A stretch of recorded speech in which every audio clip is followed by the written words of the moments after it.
الطیبین الطاہرین المعصومین ولعنۃ اللہ علی اعدائہم اجمعین من یومنا ھذا الی یوم الدین اما بعد فقد قال اللہ تبارک و تعالی وقوله الحق بسم اللہ الرحمن الرحیم ان اللہ اشتری من المؤمنین انفسهم واموالهم بان لهم الجنہ صلوات پڑھتے ہیں۔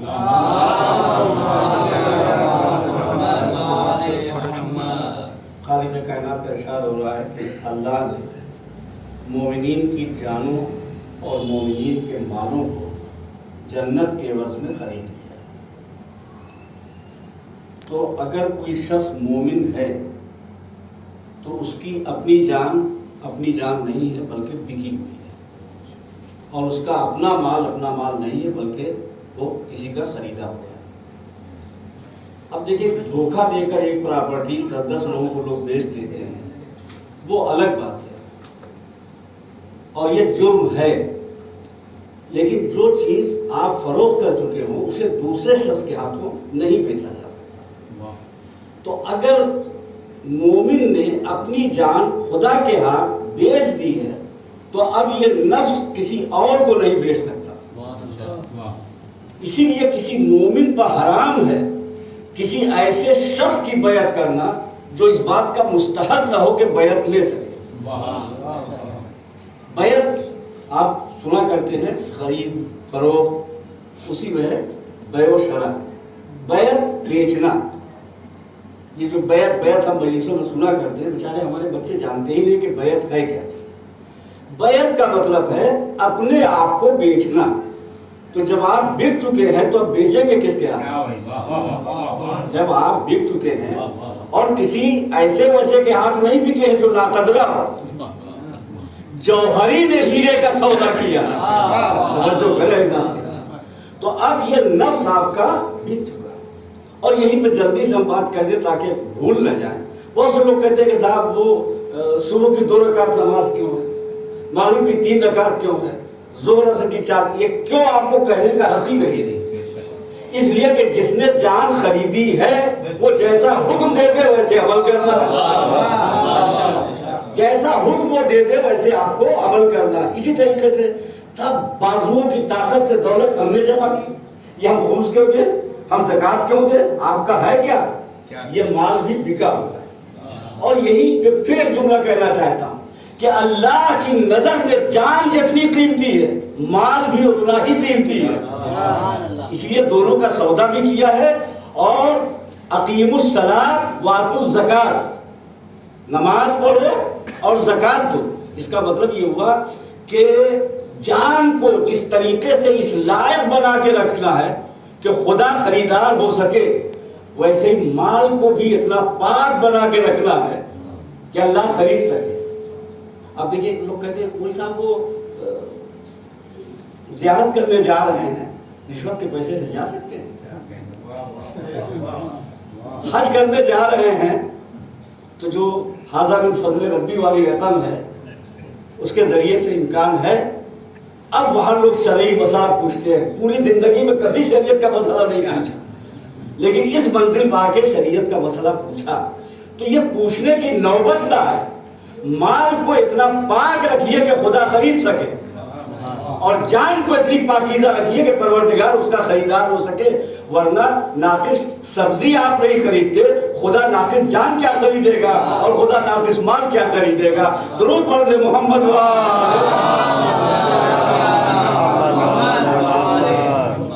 اب آپ ایک بات کی طرف توجہ دیں، مجھے کم وقت میں گفتگو تمام کر دینی ہے۔ ایسا دور جب کہ ابھی نبی نے اپنی شریعت پیش نہیں کی اور گویا شریعت محمدی میں کیا حلال ہے کیا حرام ہے یہ ابھی کسی کو خبر نہیں ہے، کسی کو معلوم نہیں ہے، جاہلیت اور جہالت کا دور ہے۔ اب ظاہر کہنے لگوں سے بہتر لفظوں کا وزن کون سمجھ سکتا ہے، لیکن اب وہ مسئلہ یہ ہے کہ مال سپلائی کہاں سے ہو رہا ہے، کہاں سے آ رہا ہے، یہ بھی سمجھنے کی ضرورت ہے۔ جاہلیت اور چیز ہے، جہالت اور چیز ہے۔ اب جو شعراء کرام ہے وہ بہتر سمجھ سکتے ہیں۔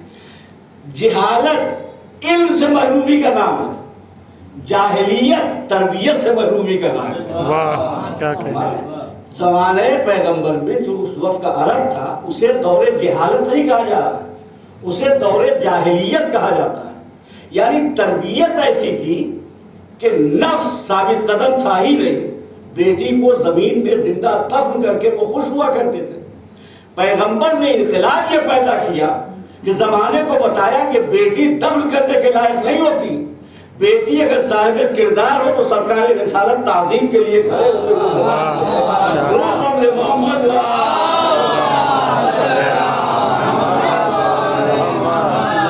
یہ عظیم انقلاب کی آگ تھی. تو آپ دیکھیں کہ وہ دور جاہلیت تھا جبکہ تربیت سے لوگ محروم تھے. اور اگر تربیت سے محروم ہو تو معاف کیجئے گا کتنا ہی بڑا عالم کیوں نہ ہو جائے مگر وہ علم اس کے لیے نقصان دہ ہوگا. اگر تربیت سے محروم ہے تو علم عالم کے حق میں نقصان دہ ہوگا. ایک بہت بڑی شخصیت تاریخ میں گزری ہے، اس کا نام بلعام باعور ہے. وہ جناب موسیٰ کے زمانے اسے اسم اعظم معلوم تھا اور اسم اعظم کا ورد کر کے دعا کرتا تھا تو اس کی ہر دعا قبول ہو جاتی تھی. اب ظاہر ہے کہ فرعون خدائی کا دعویٰ کیے ہوئے تھا تو اس کو پتا تھا کہ یہ آدمی تھا یہ آدمی ہے جس کی دعا قبول ہو جاتی ہے. تو جب جناب موسیٰ کی تعاقب پہ چلا تو سب سے پہلے آ کے بلعام باعور کو پکڑا، کہا کہ تم چلو اور موسیٰ کے حق میں بد دعا کرو.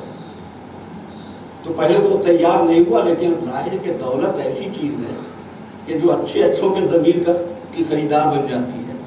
اور اس مقام پر نفس کو سنبھالنا بہت مشکل ہوتا ہے اگر تربیت مضبوط نہ ہو. تو نتیجہ کیا ہوا کہ وہ بھول گیا کہ اللہ نے ہمیں کیا عظمت اور کیا عزت دی ہے. بد دعا کرنے کے لیے چلا اور گدھے پر سوار ہوا. اس زمانے میں گدھا خچر یہی سب سواری تھی. اب آج تو پتہ ہی کیسی کیسی گاڑیاں ہیں ماشاء اللہ سے. تو وہ گدھے پر سوار ہوا. اب بڑھنا چاہتا مگر گدھا نہیں آگے بڑھ رہا. تازیانے پہ تازیانہ مار رہا ہے، کوڑے پہ کوڑا مار رہا ہے. آخر میں گویا خدا سے شاید اس نے دعا کی ہو اور پروردگار عالم نے اسے گویائی عطا کی. اور گویائی عطا کی تو عجیب جملہ اس نے کہا کہ تم انسان ہو جاؤ مگر گدھا بھی اپنے وقت کے نبی کو پہچانتا ہے. تم انسان ہو تم جاؤ. گدھا یہ میں نے دیکھی لفظوں کی نزاکت ہوتی ہے. میں نے یہ جملہ نہیں کہا کہ میں گدھا ہوں، یہ میں نے نہیں کہا، میں نے بچایا ہے. تو گدھا بھی وقت کے نبی کو پہچانتا ہے. اب دیکھیے مولوی کے خلاف لوگوں کے ذہن میں واقعی کتنی باتیں ہیں کہ ذرا سا اگر گدھا ہونے کا تصور ہوا تو چہرے پہ مسرت کی لہر دوڑ رہی ہے. بہرحال وہ گدھا تھا لیکن اس انسان سے گدھا بہتر ہے جو قابل تعظیم کی تعظیم نہ کر سکتا، جو صاحب عزت کو نہ پہچان سکے. اللہ نے عقل دی ہے تو عقل کے صحیح استعمال کا نام ہے انسانیت. اگر عقل کا غلط استعمال ہو گیا تو وہ انسانیت شیطنت میں بدل جاتا ہے. اتنا مارا اس شخص نے گدھے کو کہ گدھا مر گیا مگر ایک قدم آگے نہیں بڑھا. اور نتیجہ یہ ہوا کہ اللہ نے جو اسم اعظم کی تاثیر اس کی زبان میں پیدا کی تھی وہ چھین. تو اس سے کیا پتا چلا کہ خدا بھی اگر کوئی نعمت دیتا ہے اور اس نعمت کی کوئی قدر نہ کرے تو پروردگار اس نعمت کو چھین لیا کرے. اگر خدا دولت علم عطا کرے تو علم کی قدر کیجئے، اگر دولت عطا کرے تو اس کی قدر کیجئے، صحت عطا کرے تو اس کی قدر کیجئے، اولاد عطا کرے تو اس کی قدر کیجئے، اور اگر اچھا امام آپ کو دیے ہو تو اس کی بھی قدر کیجئے. محمد نے کیا بات رکھی ہے کہ تمہاری جان اور تمہاری مال، تمہارا مال یہ تمہاری ملکیت نہیں ہے. اب یہ کرم اس کا کیا ہے کہ کہا دیکھو ہم نے خرید لیا ہے مگر ذرا تمہاری امانت داری کا امتحان بھی لینا چاہتے ہیں. یہ جان بھی تمہارے حوالے ہے اور مال بھی تمہارے حوالے ہے. اب جیسے ہم کہیں ویسے خرچ کرنا، یہی آزمائش ہے تمہاری کہ امانت دار ہو سکتے ہو یا نہیں. اگر صحیح امانت دار ثابت ہو گئے تو جنت تمہارے لیے ہے، کوثر تمہارے لیے ہے، سلسبیل تمہارے لیے ہے، ورنہ اسی جرم کی سزا میں دوزخ تمہیں ملے گی. یہ ایک راستہ بنا ہے. تو جان اور مال اللہ نے خرید لیا. اب جس دور کا میں ذکر کر رہا تھا، دور وحشت، دور جاہلیت، انسانی قدریں، اخلاقی قدریں سب کی موت ہو چکی تھی، اور یہ جو ظاہری اخلاق تھا وہ خدا کے لیے نہیں تھا، بلکہ سماج اور معاشرے میں اپنی عزت کا معیار باقی رکھنے کے لیے وہ مہمان نوازی وغیرہ جو آپ سنتے ہیں، وہ اخلاقی قدریں عربوں میں جو پائی جاتی تھی وہ سماج میں اپنا معیار برقرار رکھنے کے لیے، خدا کے لیے نہیں. ایسے ماحول میں جناب خدیجہ نے اپنی دولت کو اتنا پاک رکھا، اتنا پاک رکھا کہ اللہ نے اپنے دین کے لیے خدیجہ کی دولت کو وہ پڑھے محمد اللہم صلی علی محمد وعلی محمد.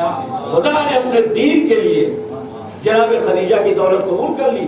یہ خدا کا قبول کر لینا اس بات کی دلیل ہے کہ پوری دولت کو پاک اس زمانے میں رکھا تھا جب لوگ نجس اور پاک کا معیار بھول چکے تھے.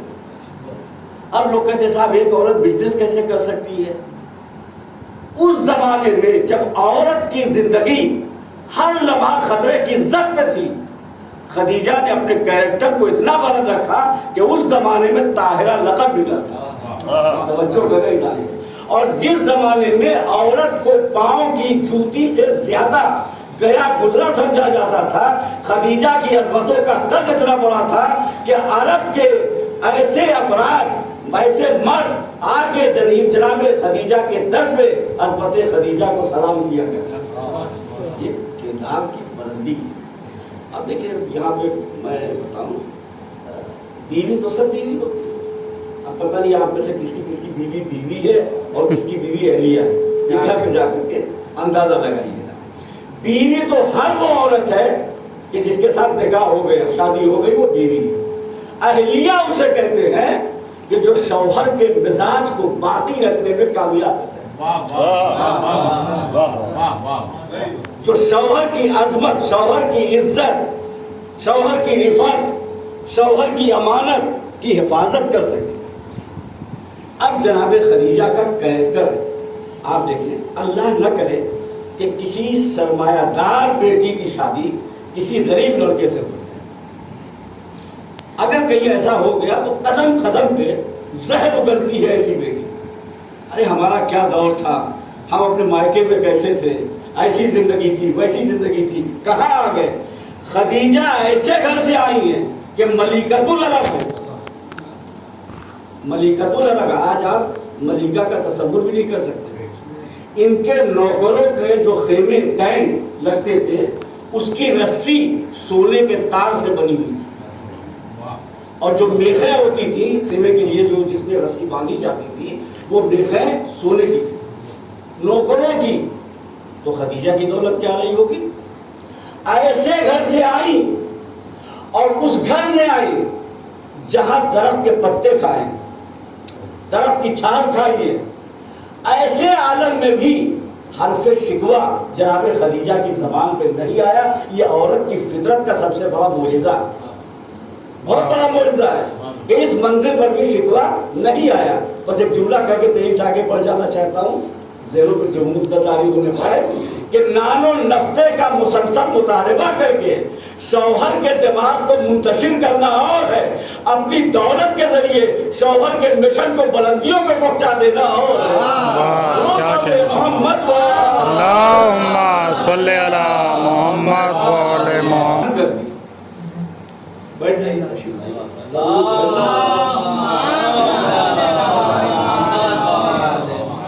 تو وہ عزیزان گرامی ساری دولت جناب خدیجہ پیش کر. اب وہی آپ ذرا دیکھیں کہ شوہر کے مزاج کو پہچاننا، شوہر کی ذہنی کیفیتوں کو محسوس کرنا کہ شوہر اس وقت کس کیفیت میں. وہ بیچارہ دن بھر کا تھکا ماندہ جیسے ہی گھر میں، وہ آپ سے فلاں چیز کے لیے کہا تھا نہیں لائے، اب پتہ نہیں وہ اپنے باس کی جھڑکیاں سن کے آ رہا ہے یا کسی ملازم سے جھگڑا کر کے آ رہا ہے یا دماغی ٹینشن ہے، کیا ہے. تو سکون کے بجائے فوراً مطالبہ یہ رشتوں کے درمیان دراڑ پیدا کر دیتا ہے، رشتے سلامت نہیں رہ پاتے۔ جناب خدیجہ نے شوہر شناسی کا ایک معیار بتایا کائنات کی تمام عورتوں۔ ایک دن گھر میں جب نبی آئے تو جناب خدیجہ نے محسوس کیا کہ نبی کے چہرے پہ رنج و الم کے آثار ہیں۔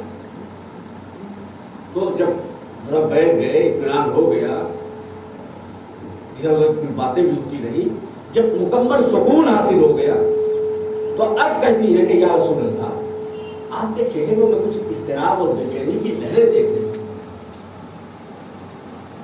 سبب کیا، پریشانی کیا ہے؟ تو اب دیکھیے جناب خدیجہ سے بہتر کوئی رازدار رسول کا تھا نہیں، اس لیے دل کا حال فوراً کہہ لیا۔ کہا خدیجہ تم سے کہتے ہوئے حیا محسوس ہو رہی ہے، ساری دولت تو تم نے اسلام پہ قربان کر دی، لیکن مسلمانوں کے مسائل ابھی بھی باقی ہیں۔ اپنی فکر نہیں ہے، مسلمانوں کے مسائل باقی ہیں۔ جو لوگ گئے ہیں مدینہ انہوں نے محسوس کیا ہوگا کہ ایک چبوترا آج بھی بنا ہوا ہے، اصحاب صفہ، صفہ چبوترے کہتے ہیں، تو اصحاب صفہ وہاں بیٹھے رہا کرتے تو ان کی پوری اخراجات کی ذمہ داری نبی کی تھی۔ یہ خدیجہ کی دولت کھا کھا کے زندگی بسر کرنے والوں کی نسلیں آج خدیجہ کا ایمان تلاش کریں،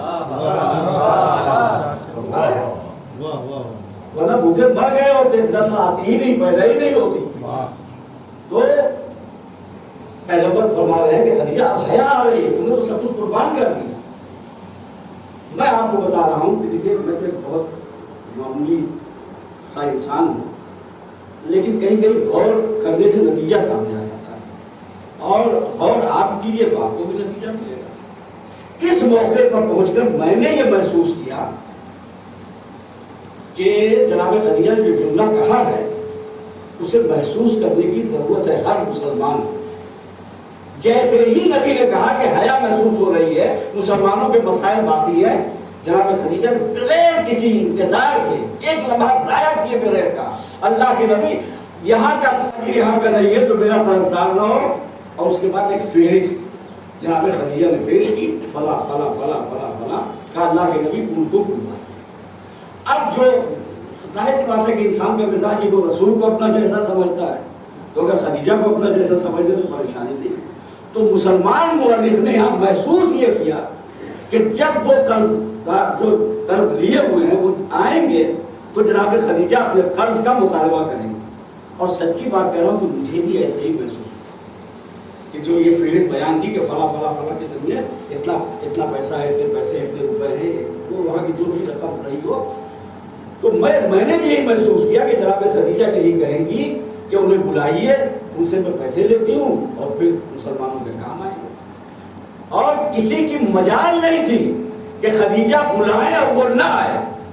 ارے بہت بڑی بات ہے ایسا نہیں کرا، ضدی عرب ایک عورت کے اتنے فرما بردار، کسی کی ہمت نہیں تھی کہ جناب خدیجہ بلائے اور نہ آئے۔ جس کو بلایا سب دروازے پر لائن میں لگے ہوئے، بڑے بڑے تاجر لائن میں لگے ہوئے۔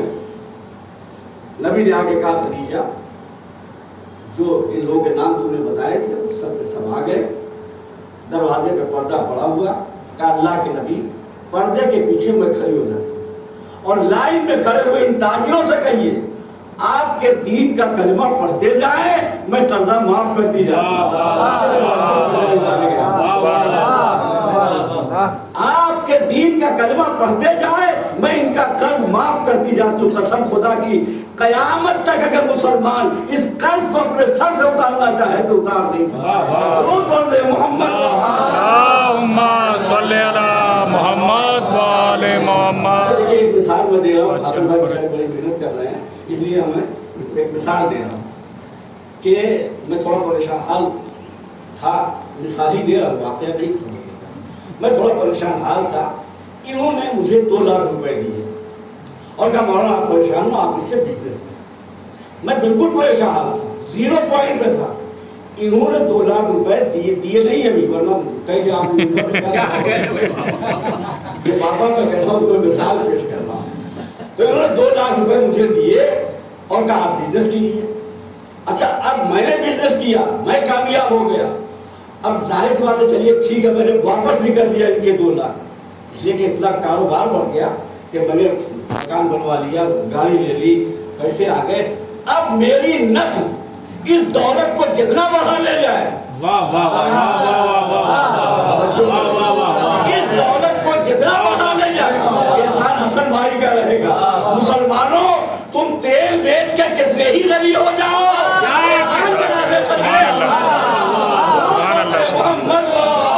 اللہم صلی علی محمد وآل محمد یا علی، اللہم صلی علی محمد وآل احسان جناب خدیجہ تو اپنی دولت کو اتنا پاک رکھا جناب خدیجہ نے کہ اس دولت کو اللہ نے اپنے دین پہ صرف کیا تو اللہ کسی کا احسان اپنے سر میں باقی نہیں رہنے دیتا، پوری دولت کو سمیٹ کر اللہ نے قرآن کی آیت بنا دی۔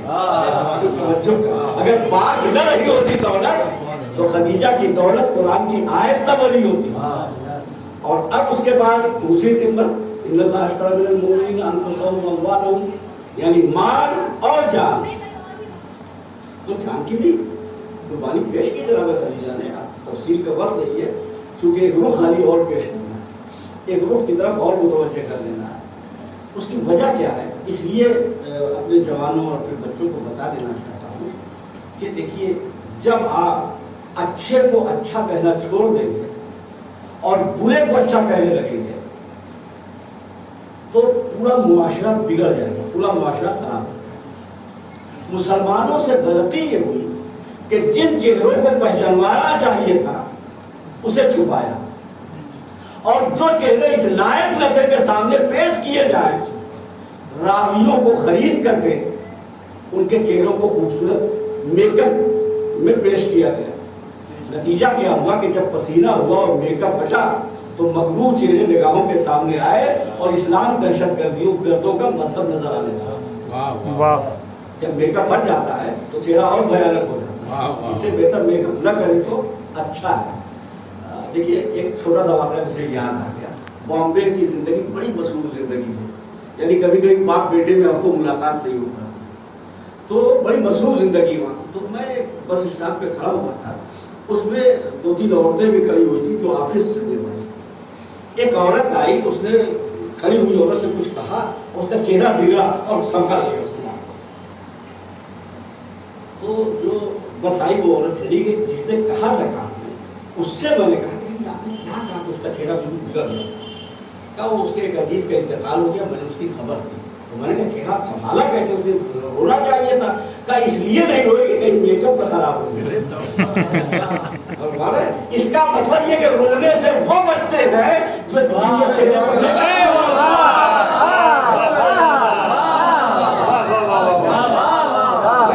قدم قدم پہ بس اسٹاپ پہ، ریلوے اسٹیشن پہ، راستے میں، کونے میں، گوشے میں اگر زندگی کا سبق ملتا ہے تو حاصل کرتے ہیں اور آپ کے سامنے پیش کرتے ہیں۔ درود پڑھ دے محمد۔ جن چہروں کا تعارف مسلمانوں کو کرانا چاہیے تھا تاکہ ان کی شان بڑھتی، ان کی عظمت بڑھتی اور اسلام پہچانا جاتا، ان کو پردے میں رکھ دیا، سامنے آنے نہیں دیا، اور اس کے بعد غلط راوی، محدث، مولوی، مفتی سب خریدے گئے، سب آپ کو معلوم اس کی تفصیل میں جانے کا موقع ہے۔ تو ایک کریکٹر، ایک کردار ابتدائے تبلیغ رسالت میں جناب خدیجہ کا، اور دوسرا کردار جناب ابو طالب کا۔ کتنے پکے پکے کافروں کو پہلو میں بٹھائے ہوئے ہیں، ان کا کفر نظر نہیں آتا۔ کیا اور یہ تو ہماری شرافت ہے، ورنہ اسلامی قبرستانوں میں دفن مردوں کے کفن اگر ہمیں ہٹائے تو جانے کتنے کافر چہرے نظر کے ساتھ۔ یہ ہماری شرافت ہے کہ دوسرا متوجہ نہیں کرتے۔ اچھا، اور دیکھیے اسی ایک معاملے میں ہم ہار جاتے ہیں، بقیہ اور لوگوں کے سامنے ہم ہار جاتے ہیں۔ یہ ایک معاملہ جو جس میں ہماری شکست نہیں مانتی، کیوں؟ اب دیکھیے آپ سے بہتر قدر سننے کی کوئی کر نہیں سکتا۔ ہماری مجبوری کیا ہے اور وہ کامیاب کیوں ہے؟ انہیں علی کے باپ کا نام معلوم ہے۔